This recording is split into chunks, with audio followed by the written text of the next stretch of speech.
Welcome on into the show. My name is Deny Gallagher, and I'm joined by the snare campaign provocateur, the international man of mystery, Spreckens Day Badass. It's Benny Horowitz. Ooh, did you just call him Spreckens Day Badass? I'd like to show you what they have over here for us. Yes. It's called water. Brought to you by water. Germany, you know? Oh, man. Where Carhartt is designer clothing. I love it. Who would have thought?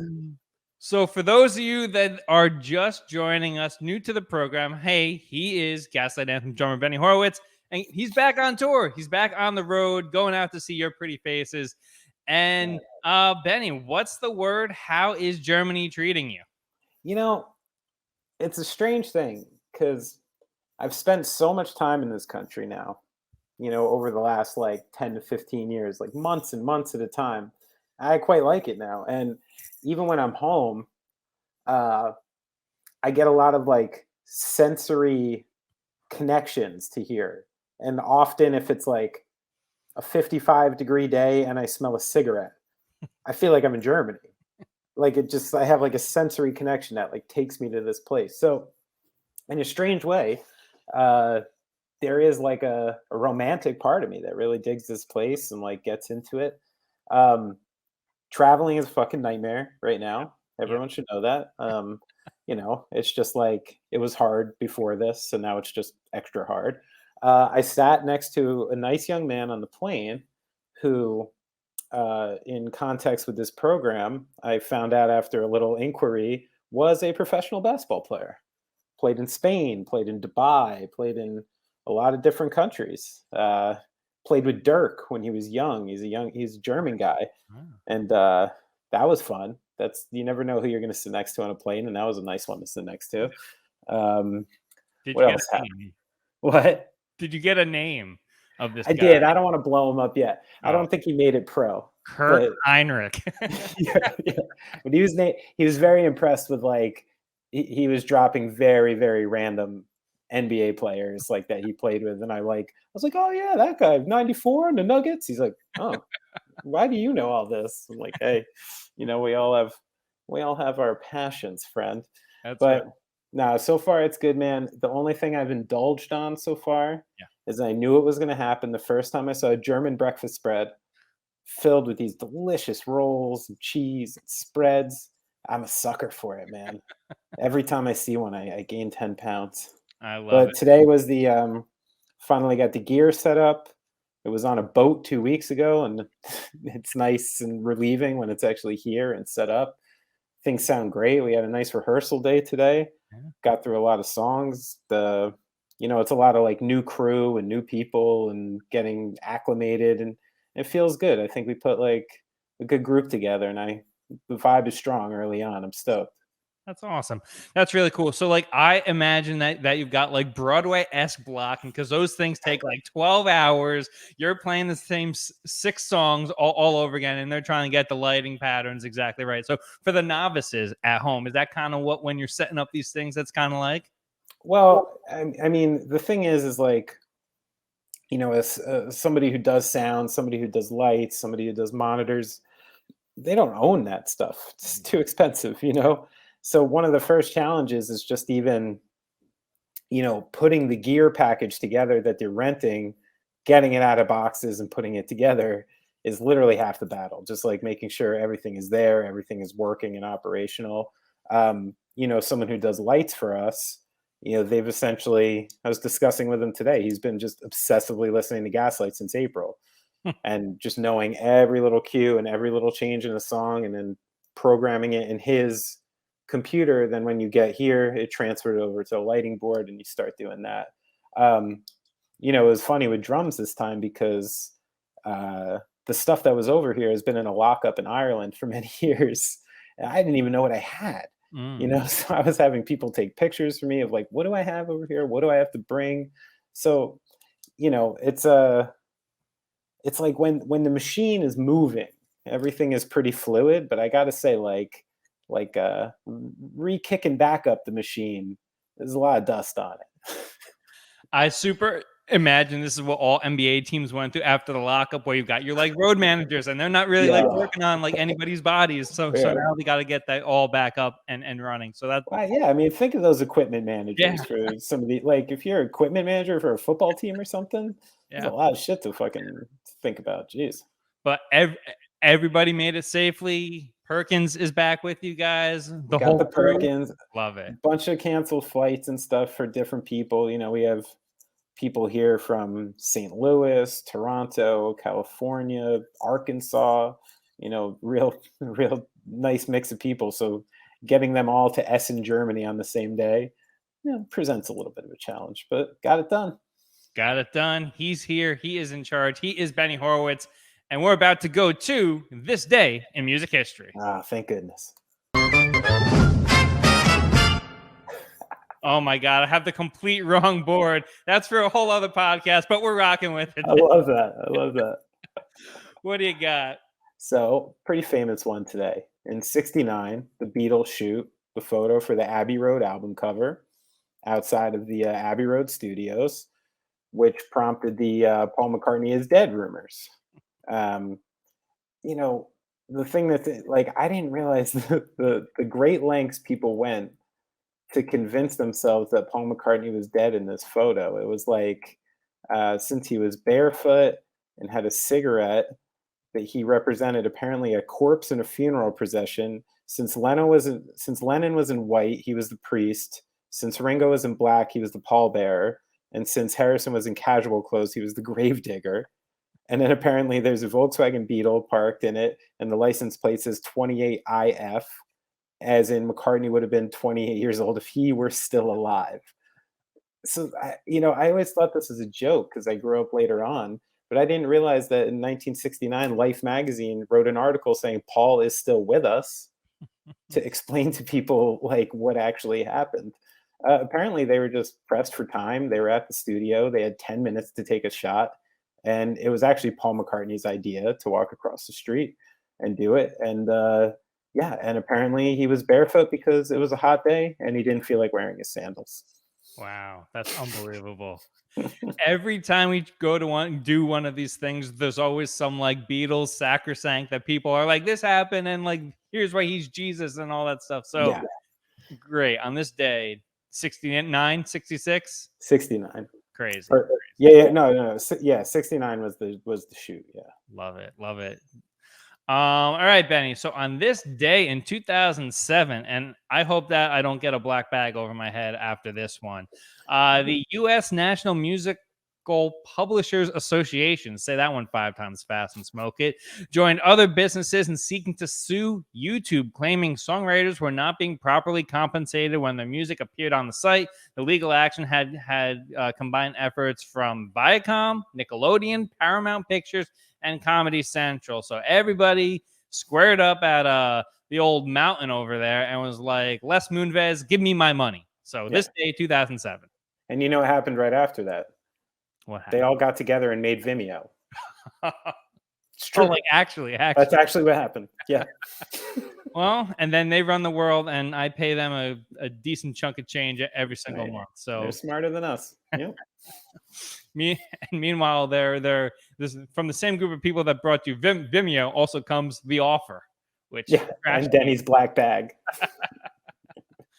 Oh man! All right, let's get into the headlines today, shall we, Benny? We've I feel like I put these papers with these headlines down on my desk, and the papers are yay high. So, in effort to do some spring cleaning, some fall cleaning, if you will, let's get into these. So, over the past week, Music Midtown Festival in Piedmont Park in Atlanta, shout out to the ATL, which was scheduled for September 17th to the 18th, featuring your boys, My Chemical Romance, and a whole bunch of others, including Fall Out Boy, Jack White, and Future.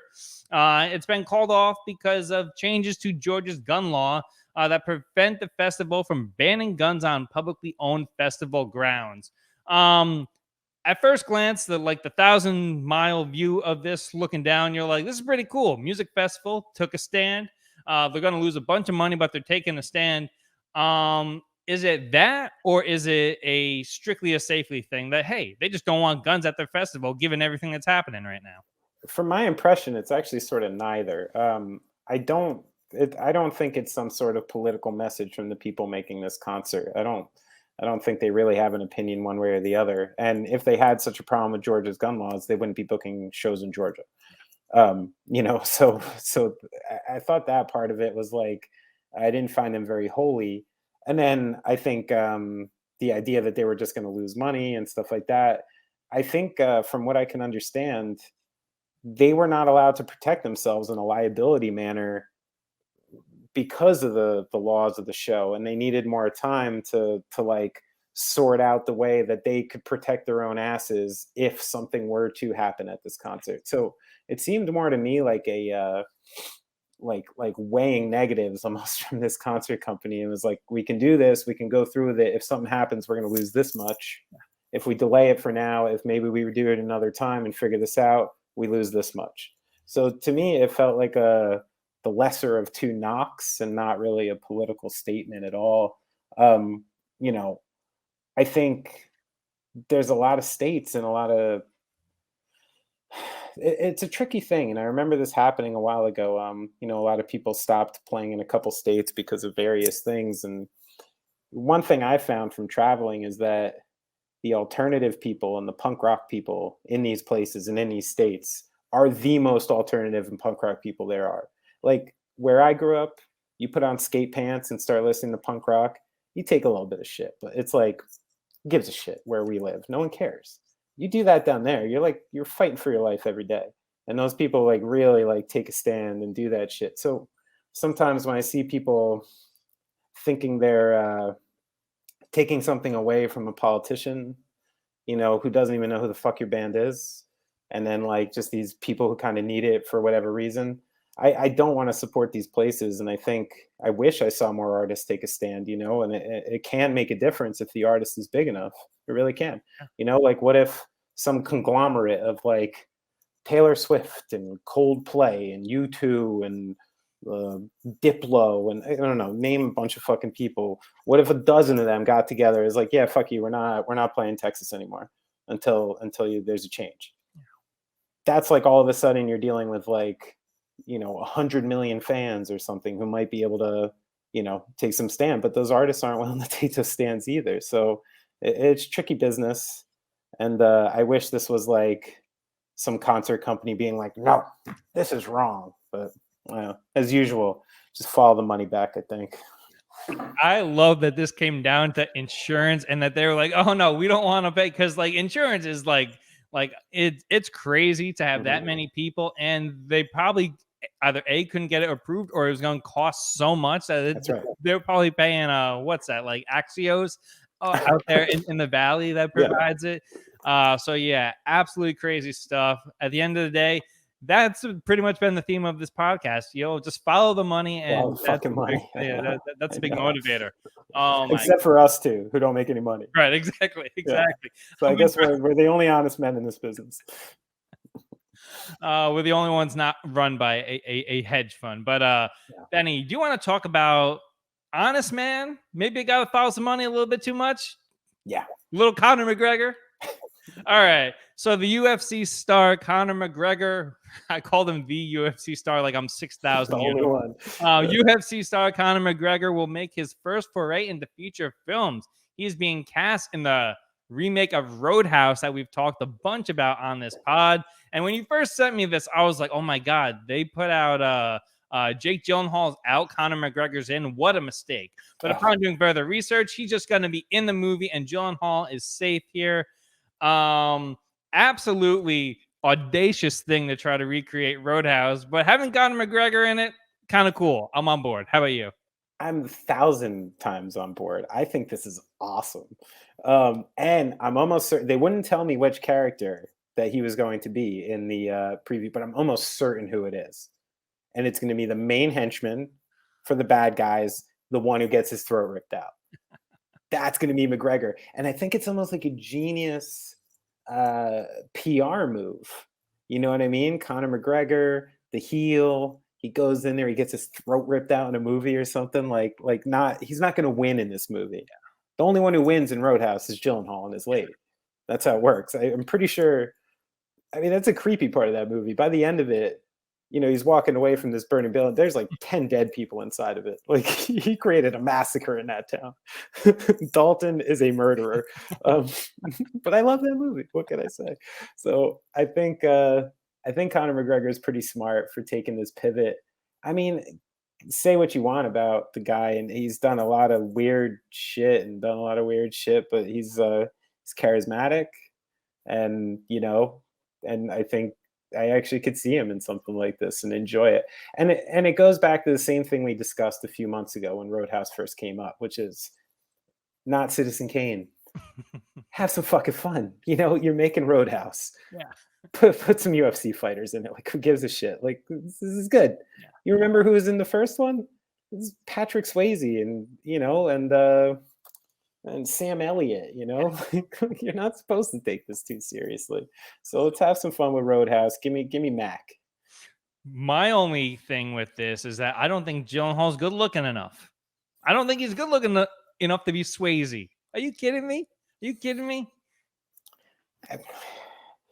That is a handsome guy. This dude is such a loser because here's why Jake Gyllenhaal is such a loser. He had the chance after Taylor Swift released a 10-minute version of a song about their relationship to go on SNL, make some jokes about it, right? Like we do in entertainment. And he just ignores the entire thing. Meanwhile, she's on the show a week before doing a 10-minute version about how he was such a dick to her. Make a joke about it. You want to tell me Jake Gyllenhaal has no sense of humor? Okay.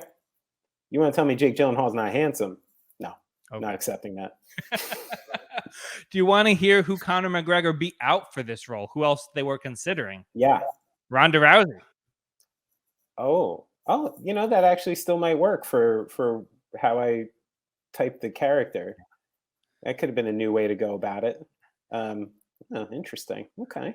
I'm surprised that one of the Paul brothers, like Jake or Logan Paul, hasn't found their way into that, because honestly, I was doing some thinking about this.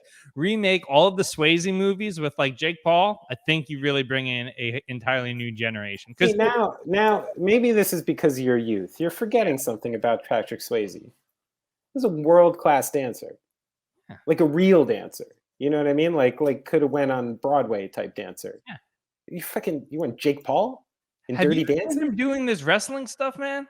In Dirty Dancing? All right, think he could do that? Could see No, it. No, that I don't support. Okay. He's ruled it. It's over. I draw the line. Yeah. Oh man. All right. Well, next headline today, Benny. And this one hits a little close to home for you. After more than 57 years and 14,000 episodes, and no, I know what you're thinking. We have not done 14,000 episodes of the tune-up, and we haven't been out for 57 years. NBC is moving Days of Our Lives, one of the last remaining soap operas, from afternoon TV on to Peacock. The network announced they're replacing it with a bunch of afternoon news shows and talk shows and stuff like that. But Days of Our Lives, quite the run, moves to Peacock. I got to hear about this first before we get into this story. I had no idea that you were such a big Days of Our Lives fan. So what was the hook that got you in, and then what got you out? So listen, this is what happens when you're raised by women. And no, it's actually, so, my mom was a fan. She liked the program. And then there was a long time where, me and my brother and sister were latchkey kids, And when you're the youngest, you don't get TV privileges. You get to watch whatever other people choose. There was a couple years there where the choice was often Days of Our Lives. And I can't say I didn't get invested in the characters. When Bo almost died, or did die, and came back, if I recall correctly, in classic soap opera fashion. And I even, and since it had sort of a, romantic thing in my childhood, there were some times later in life where, Days? Keep it on for 20 minutes and see what happens, It's the only one I've ever gone near watching, and it was just because of that. It's my whole frame of reference for soap operas is that Days of Our Lives and that amazing movie Soap Dish with Kevin Kline, which is hilarious. I know. That's about all I know about soap operas. But the move from cable to peak, I gotta imagine, that the numbers are there and enough. I don't know what the demographic is. Is the demographic for Days of Our Lives now contemporary people staying home during the day, or the people who were into it 40, 50 years ago, or both? I think it stayed the same, because like you have those people, but then you've also picked up like newer mothers who are, they're just around the house doing whatever, and fathers, by the way. Let's not keep this, yeah, These right, days. yeah. So yeah, no, I think the demographic that they picked up, that they always have had, I think that nothing skipped a beat there. Yeah. I What I mean, I don't know how to get Peacock. What I think is super interesting about this announcement, Peacock just had, or NBC had a massive announcement. Their stock goes down. People aren't subscribing to Peacock. They don't like it, right? And then they announced this to get all of these new users to jack up the stock prices. You think it was like one of those boardroom pivots? They're Yeah. like, we're not doing well down this market. We have X amount of money to make a big offer to some daytime stuff, and we'll be like, every streaming service needs a hook. We're the daytime TV one. You think that's what's happening? 100%. Yeah. Get the two most captive audiences, right? Daytime TV and English Premier League fans. Get those two together, and you're going to the moon. Yeah, sounds like a pretty good plan, consider. But yeah, man, this marks the end of quite a run and a part of television where they used to do like live reads for ads on like TV and do it live on TV and everything like that. So is this sort of like unofficially kind of like the death of cable in a way? I mean, yeah, because it was like the beauty of like that, what you could count on it when you were young, like between noon and 4, every single one of those channels was running some kind of soap opera like all day long. So this might officially mark like the end of the times. This is officially the end of the TV guide generation. 100%. That, and when they take off The Price is Right, whenever that bites the dust one day, that'll be the official death knell of that entire TV guide generation. The Price is Right, I feel, could use a spruce up, a digital spruce up. Not a Drew Carey guy? Hey, he's fine. I just mean the program itself. Like, you got to add some, like, how like when ESPN started looking like a stock ticker page, like they got to do some shit like that to make Price is Right last. Doing that during inflation and like real time and be like, oh, you guessed $399. It's now $401. Yeah, right. Yeah. Oh man, have Jim Cramer, the guy from Mad Money, hosting. All right, we're off the rails. We're flying here. All right, Benny. We have a little bit of sad news here, though. So, Days of Our Lives gone, and unfortunately, another golden voice of that generation gone as well.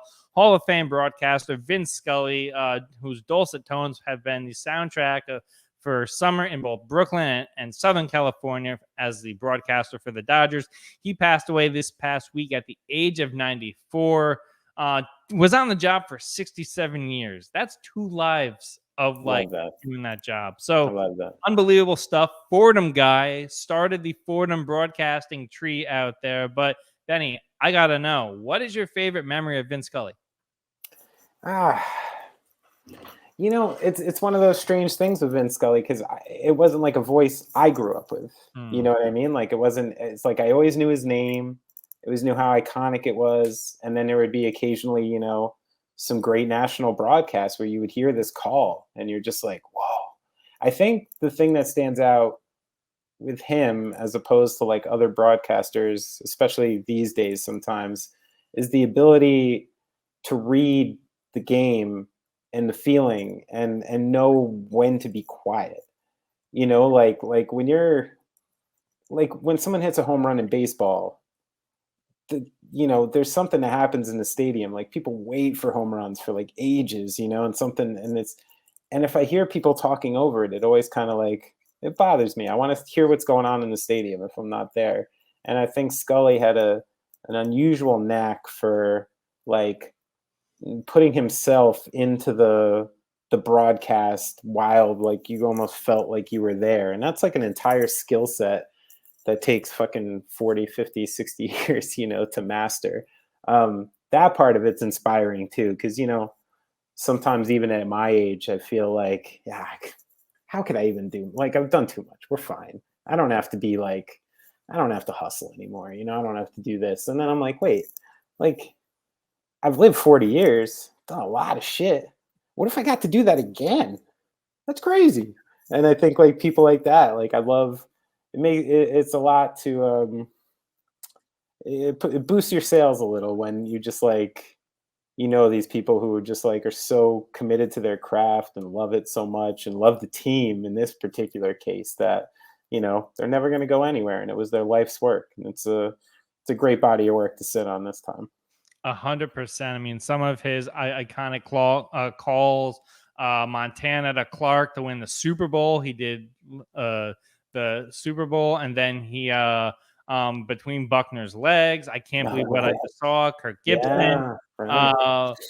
But it's more. I think greatness happens when you're just like in like the day to day, when there'd be like it'd be like an afternoon game against like the Dodgers, and like a guy has like an interesting story, and that's the part when you're a reporter or something like that, getting in the clubhouse, talking to the guys. He always did that. My good buddy Steve Russian, right, Sports Illustrated. I produced his podcast. Randomly one day in 2013, got a phone call from Scully on the phone. Shows up on the phone, Pacific Palisades. He's like, who the heck do I know in Pacific Palisades?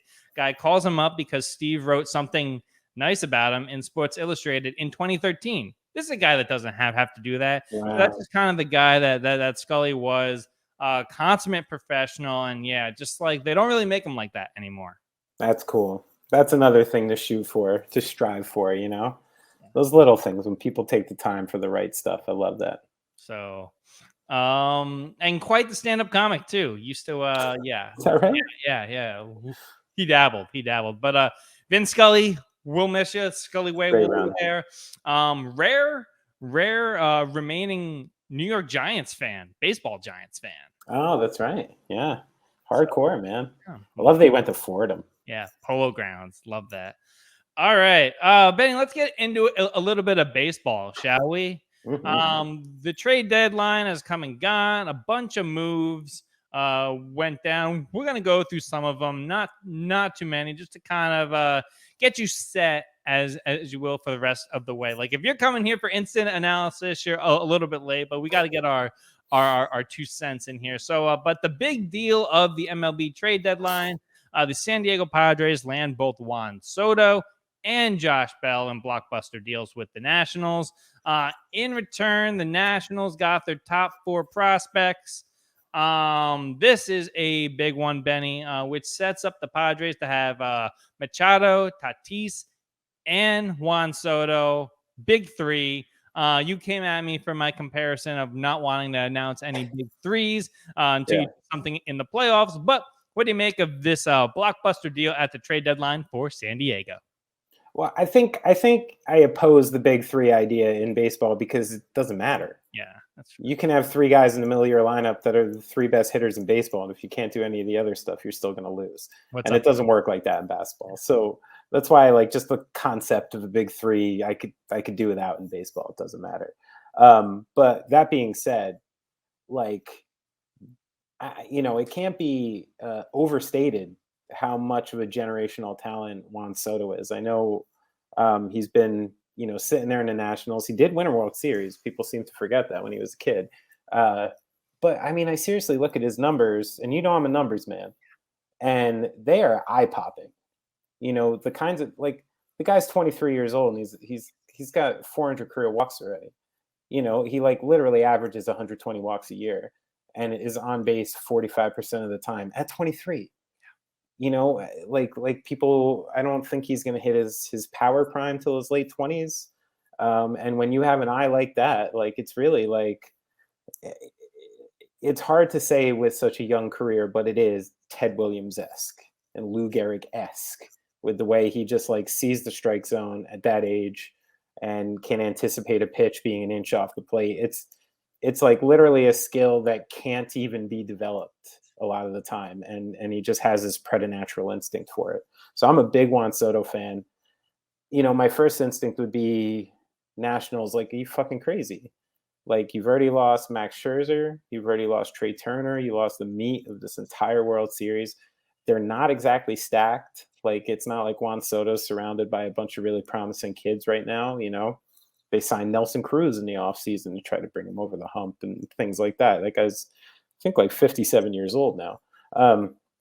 So I think what the Nationals had to decide was, uh, I think they really had the instinct he was 100% not going to stay. Mm. And when you realize that if you trade him now under team control for 2 more years, another team now has 3 postseason runs with Juan Soto prior to having to re-sign him. So it actually even gives the team who traded for him an option to trade him again, after his term is up. So I think the Padres had to do it.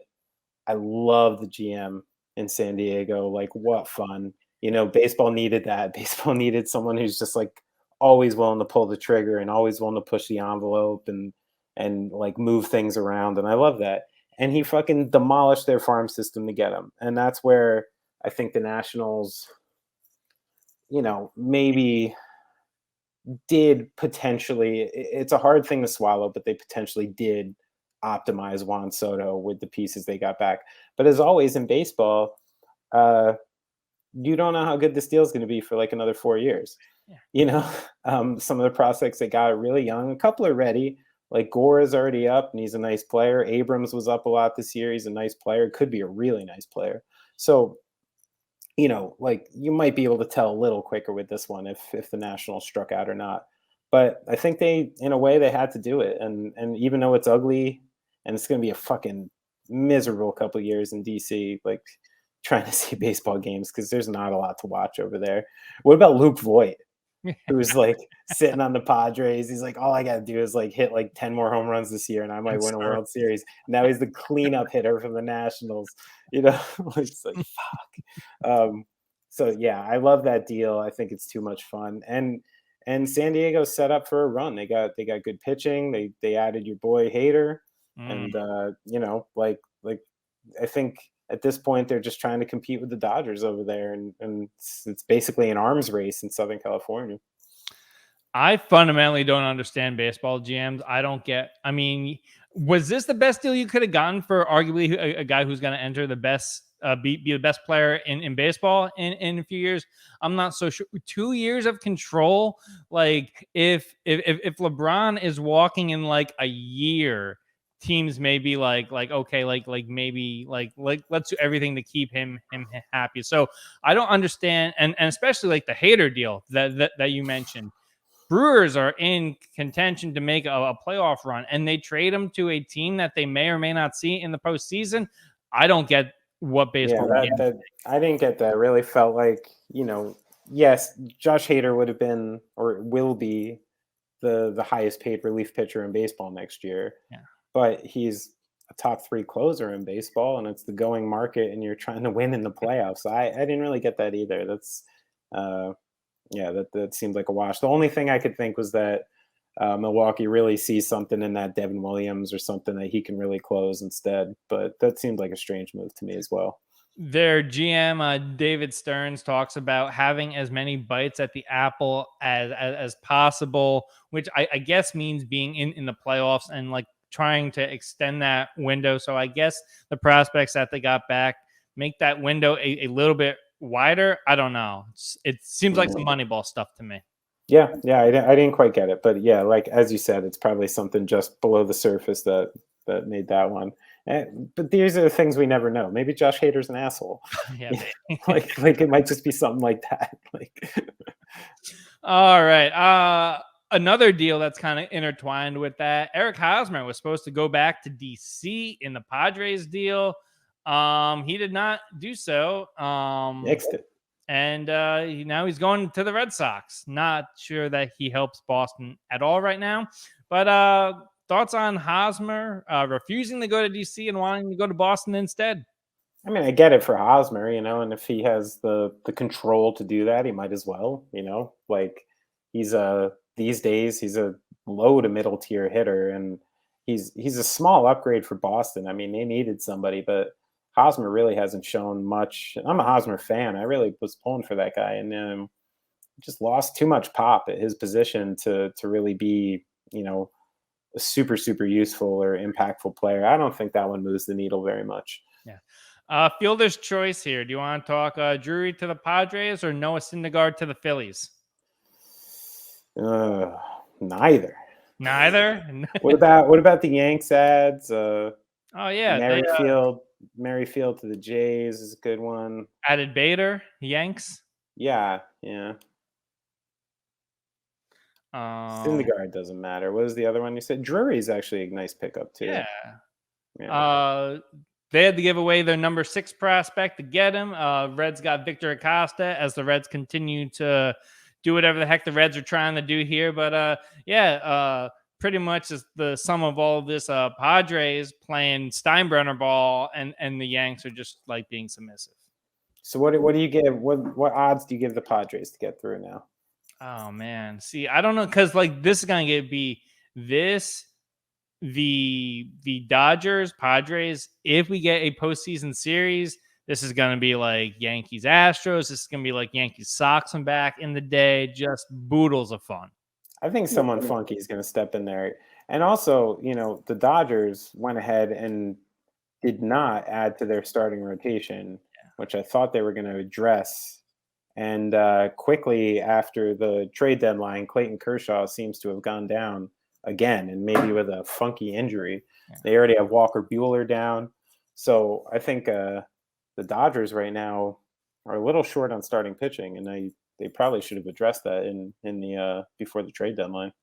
How about old friend David Robertson going to Philadelphia as well? It's a nice move. Yeah, that's a nice move. I thought the Cubs were really going to clean house. I'm surprised that Happ and Contreras are even still there with maybe they just weren't getting enough value for it. But I thought the Cubs were completely blowing it up. And then we will wrap baseball, because I know a lot of people have been like, when are you guys going to talk baseball on the program? This is it. See you at the World Series. No. This 5 minutes, yeah. Yanks offloading Gallo. Your thoughts? Oh, I love it. It needed to happen. They've had a hole in the outfield, and supplanting it with Benintendi and Bader is excellent. Benintendi's a really great, not really great, but an excellent hitter, really good contact hitter, gets on base.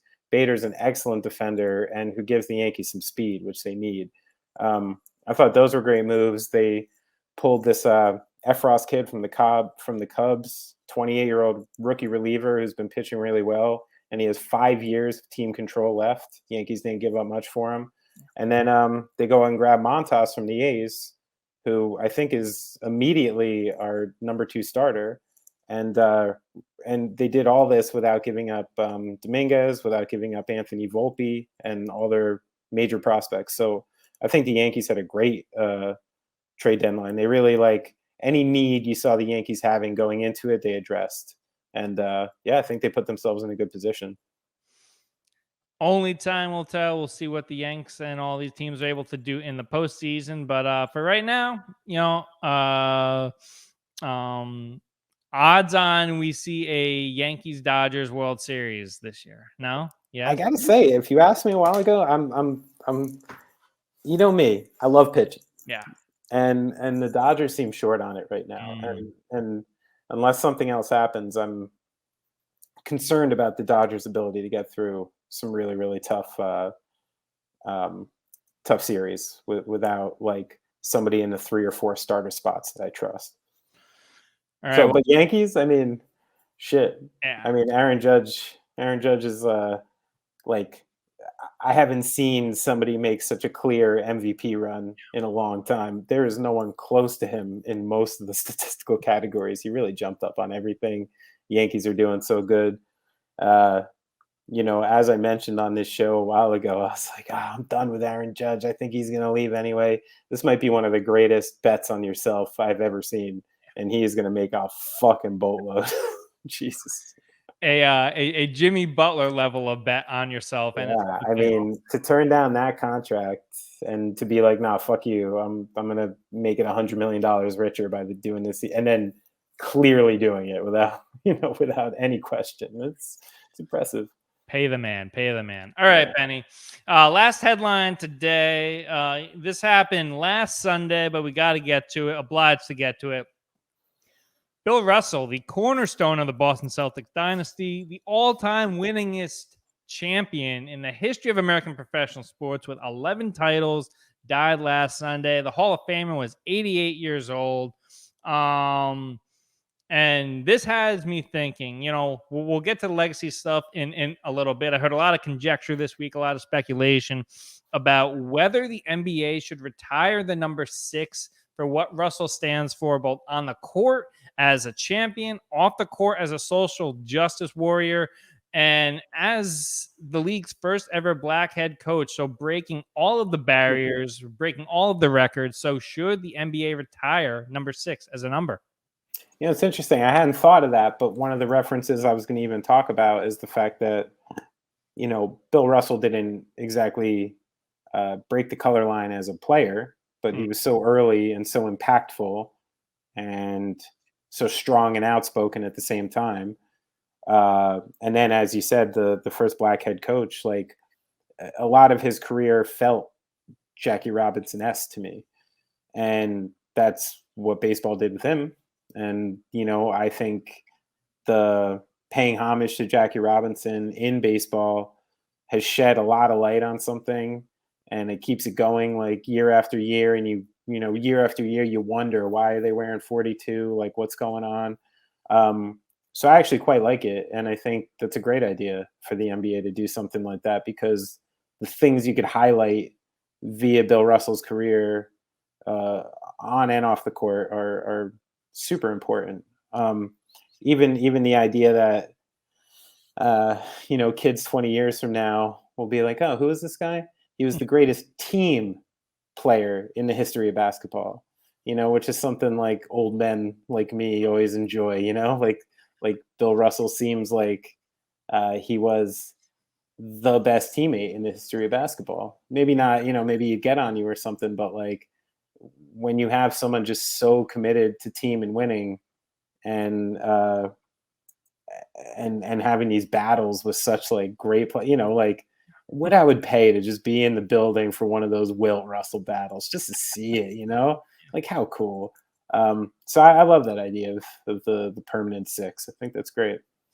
And Bill Russell, just a guy who, I've only like briefly had the encounter for the Legends brunches events that we'd have on the station on NBA radio. The guy's funny as hell, dude. Like, he would be like this, like in like his 80s, old man showing up to everything, which is super cool. Like, he could have been a hermit and not showed up to anything, but just been doing his thing. But he would show up and he would have a barb for everybody. Like, I have more rings than any of you. Michael Jordan, you only have half of the rings that I have.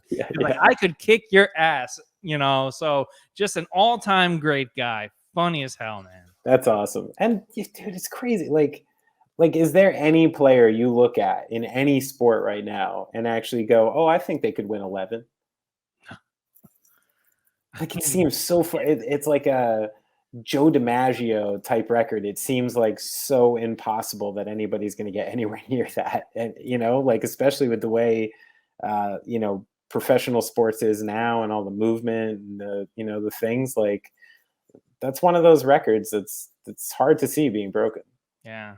Well, Bronny Jr., who knows? No. Just all right. For what team? Yeah, right. Oh, well, there's a headline for next week about LeBron and his whole contract situation. That's super interesting right now. I'm liking the little LeBron kid. Oh, Bryce? Yeah, I think Bryce is going to be the one to do it. Looks like he's got more height.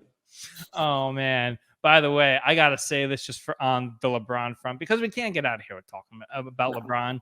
So I sent you the article about how the Warner Brothers Discovery situation, about how they're just like randomly taking these movies off of HBO Max, and they're pulling movies for the tax break.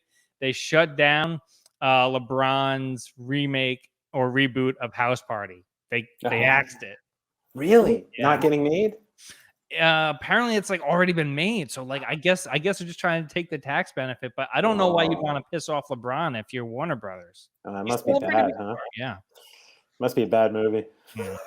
All right. I wanted to see it. Me too, actually. House Party. All right. Plain Wiz, get in contact with the show. You can email us at thetuneuppodcast@gmail.com. 2 P's in there. Follow us on all the social platforms, the TuneUp HQ, Twitter, Instagram, and TikTok. Maybe a few surprises coming your way over there. Subscribe to the YouTube channel. Don't miss any of the action there. I'm telling you, it's hot and heavy. The takes are hot. Everything's spicy. It's so sensual. Subscribe, please. And the big man, he's on Instagram. Follow his journey. He's gallivanting all over Europe. Definitely not as glamorous as I just made it out to be, but he's there. Check out the content. I'm at Denny Gallagher on IG too. Benny, you got anything else? Yeah, I just hope I'm not 25 pounds heavier from German rolls and cheese by the time I get home. But no, I'm glad we got to do this abroad. That's pretty fucking cool, man. Don't drink the Pilsner. You've been listening to The Tune Up. I had a pills last night.